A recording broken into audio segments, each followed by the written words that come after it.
ఇల్లు అయితే ప్రతి ఒక్కరికి ఇల్లులు ఉన్నాయి కదా, బిల్డింగ్లు. ఆ బిల్డింగ్లో ఈశాన్య మూల దేవుడిగా అది ఉందా లేదా? ఉంది కదా. మరి ప్రపంచం అంతా ఒక ఇల్లు అనుకోండి. మరి ఈ ఇంటికి, ప్రపంచం అనే ఇంటికి దేవుడిగా ఏదో పూజా మందిరం. మన భారతదేశమే ప్రపంచం అంతా ఒక ఇల్లు అయితే దాని పూజా మందిరం భారతదేశం అని చెప్పారమ్మా. అటువంటి ధర్మంలో పుట్టడం మనం చేసుకున్న అదృష్టం. ఇటువంటి దేశంలో పుట్టడం మనం చేసుకున్న పుణ్యం. ఏ దేశాన్ని పాకిస్తాన్ మాత అంటారా, అమెరికా మాత అంటారా, జపాన్ మాత, చైనా మాత, ఇరాక్ మాత, ఏ దేశానైనా మాత అని ఎవరైనా పిలుస్తారమ్మా. కానీ భారతదేశాన్ని ఏమంటారు? ఏ తినలేదా? రావట్లేదు, నోట్లేదు ఒక్కొక్కరికి. అనేది గట్టిగా భారత మాత. దేశభక్తి పొంగిపోవాలమ్మా. ప్రాణాలు ఎత్తున్నారమ్మా ధర్మం కోసం. అక్కడ కనీసం పురాణానికి కూడా రాలేనంత బద్దకత్తులు అయిపోయామా. ధర్మం నాశనం అయిపోతుంది. కారణం ఎవరు? మనమే. నేను ఖచ్చితంగా చెప్తాను, పౌరుషాలు వస్తే రావచ్చు, నాకేంటి పోయి.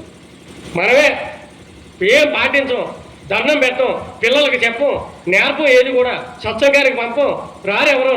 మేము ఏమైపోతుంది ధర్మం? మిగతా మతాలు చూడండి ఎలా నేర్పుకుంటున్నారు పిల్లలకి. ఖచ్చితంగా పిల్లలకి ఏ మతమైనా సరే ఖచ్చితంగా తయారు చేసుకుంటారు, అన్నీ నేర్పుతారు. మనమే పట్టించు. మన అదృష్టం మన గురువు గారి దయవల్ల ఈ సత్సంగాలు ఉన్నాయి కనుక, వీళ్ళందరూ పెద్దలందరూ నడిపిస్తున్నారు కనుక కనీసం ఈ మాత్రమే మిగిలింది ఈరోజు. ఈ చుట్టుపక్కల గ్రామాలన్నీ కూడా లేకపోతే ఏమైపోయాం ఈరోజు, లేకపోతే సర్వనాశనం అయిపోయినమ్మా. భరత మాత, మాతని ఒకే ఒక్క పిలిపించుకునే దేశం భరత మాత. బైబిల్ మాత అంటారా? క్రిస్టియన్స్ మత గ్రంథం ఏంటండి? బైబిలే చెప్పండి, గట్టిగా చెప్పచ్చు. మన ఎంత తిడతాం ఏంటి? వాళ్ళు పొగుడుతున్నాం, వాళ్ళు బాగా చేసుకుంటున్నారు. మనకు సిగ్గు రావాలి, మన పౌరుషాలు లేవు, మనం మనం తిట్టుకుంటున్నాం. మనల్ని ఏమంటారు? ఎవరేమంటారు? ఏంటండి అందరూ భలే చెప్పేస్తారు. ముస్లిమ్స్ మత గ్రంథం ఏంటండి? ఖురాన్. మరి మన హిందువులకి ప్రమాణం ఏంటి చెప్పండి ఈసారి? భగవద్గీత. ఇంకా చెప్పేవాళ్ళు ఉన్నారు, రామాయణం, భారతం, భాగవతం అంటారు. భగవద్గీత ప్రమాణంగా తీసుకోవడం వరకు తప్పు లేదు. కానీ ఎవరైనా ఎప్పుడైనా ప్రశ్న అడిగితే భగవద్గీత అని చెప్పకూడదు. మరి భగవద్గీత ఎక్కడి నుంచి వచ్చింది? మూలం అంటే ఒకటి ఉంది కదా. ఈసారి చెప్పండి ఎవరైనా, ఈ సనాతన ధర్మానికి మూలం ఏమిటి, ఆధారం ఏంటంటే వేదం అని చెప్పాలన్నమాట. వేదాల నుంచి వచ్చాయి అన్నీ కూడా. వేదమూలం ఇది జ్ఞానం. వేదాల్లోంచి ఉన్నట్టు వేదాల చివరి భాగాలను ఉపనిషత్తులు అంటారనమాట. ఆ ఉపనిషత్తుల సారాంశాన్ని భగవద్గీత రూపంలో కృష్ణ పరమాత్మ లోకానికి అందించాడు. అంటే వేదాలన్నీ అర్థం చేసుకునే శక్తి మనకు లేదు కనుక మనకి ఎంత అవసరమో అంత భగవద్గీత రూపంలో అందించేశాడు. మనం భగవద్గీతను పట్టుకుంటే చాలు, వేదాల వరకు మనం వెళ్ళక్కర్లేదు. మనకు చాలా ప్రమాణమే భగవద్గీత, పట్టుకోవచ్చు. కానీ అడిగితే మాత్రం అదే చెప్పాలి. మనం ప్రశ్న రాంగ్ అవ్వకూడదు కదా.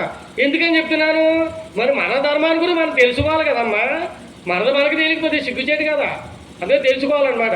అందుకని చెప్తున్నాను అన్నమాట. అంతేకాదు అందరూ చాలామంది ఏమంటారంటే హిందూ ధర్మం ఆడవాళ్ళని బంధించేసింది, బానిసలు చేసేసింది, వడ్డింటి గుందేలు చేసేసింది, స్వేచ్ఛ లేదు, స్వతంత్రం లేదు, రానా రకాలు మాట్లాడుతుంటే ఇదే నిజం అనుకుని మహిళా సంఘాలన్నీ ఏకమైపోయి ఉద్యమాలను, బంధువులను. ఆడవారిని ఆటబొమ్మలో చూసే దేశాలు ఎవరండి?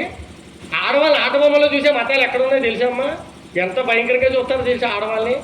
కానీ ఆడవారిని భగవత్ స్వరూపంగా జగన్మాతగా పెట్టుకుని పూజించే ఒకే ఒక్క ధర్మం సనాతన ధర్మం. అన్నే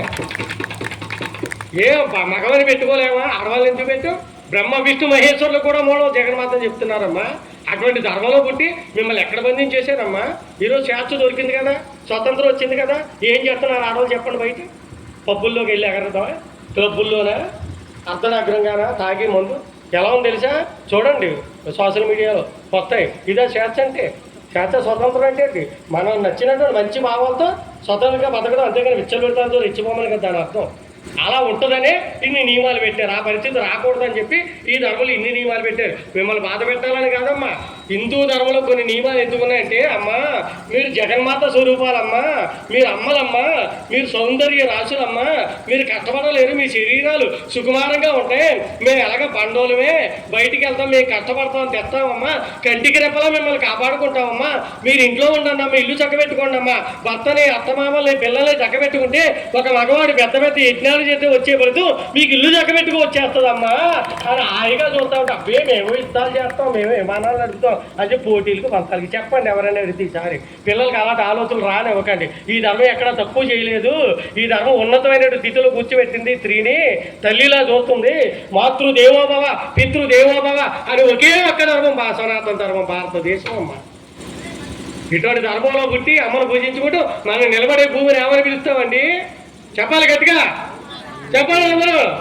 ఏ నాకు పాపం అనుకున్నా వృత్తిదే బిల్డప్ పెడుతుంటానమ్మా, షోయింగ్ అంత ఏముండదు, ఏదో అలవాటు చేయాలని. భూమిని ఏమంటాం? భూమాత. తినే అన్నాన్ని ఏమంటారు అంటే అల్లిపోయి మొత్తం చెప్పట్లేదు వాళ్ళు, ఇదేంటో తినే అన్నాన్ని ఏమంటాం? అన్నపూర్ణ మాత. తాగే నీటిని ఏమంటాం? గంగా మాత. భగవద్గీతని ఏమంటాం? గీతా మాత. వేదాలను ఏమంటాం? వేద మాత. అన్నింటిలో మాత మాత మాత మాత. మీ పేరు పెట్టుకుంటే ఎక్కడన్నా మీకు తక్కువ చేసామన్నారు మీరు. మామూలుగా రాత్రి పెట్టుకున్నారంటే చూసారా ఎంత గొప్పదనం ఉందో. తక్కువ చేసాం చెప్పండి అమ్మా, గొప్పగా పెట్టేవా లేదా? అంత ఎందుకమ్మా, శుభలేఖలో శ్రీమతి అండ్ శ్రీ ముందు మిమ్మల్ని పెట్టామా శ్రీమతి అని. అక్కడ కూడా మీకే ప్రాధాన్యత ఇచ్చేది. అదొక్కడైనా హెచ్ఈహి అంటే అతడు, ఎస్హెచ్ఈసి అంటే ఆమె, ఆమె ఎస్హెచ్ఈసిలో ఎస్ తీసేయండి ఏం మిగిలింది? హీ అంటే షీలో హీ ఉన్నాడు. హీలో షీ ఉందా? లేదు. మీరు లేకపోతే లోకాలే లేవమ్మా. మీరు జగన్మాతమ్మ, మీ పాదపద్మాలకు శతకోటి నమస్కారాలమ్మా జగన్మాతలారా. మీ దర్శన భాగ్యం వాడు దొరికింది కనుక ఇటువంటి ధర్మంలో పుట్టే కనుక గ్రహించండి అమ్మా. వివేకానందం ఎన్నో మాటలు చెప్పాడు, టైం లేదు, వీలుంటే రేపు ఎల్లుండి కదలే అని చెప్పడానికి ప్రయత్నం చేస్తాను. ఈ కథ పూర్తి చేయాలి. ఈవేళ ఏమన్నా సబ్జెక్ట్ మిగిలిపోయింది అనుకోండి, మళ్ళీ రేపు చెప్పాలి నేను ఇప్పుడు. అలా ఓదాతో కలుపుకుంటే వెళ్తున్నాను. మిగతా బ్యాలెన్స్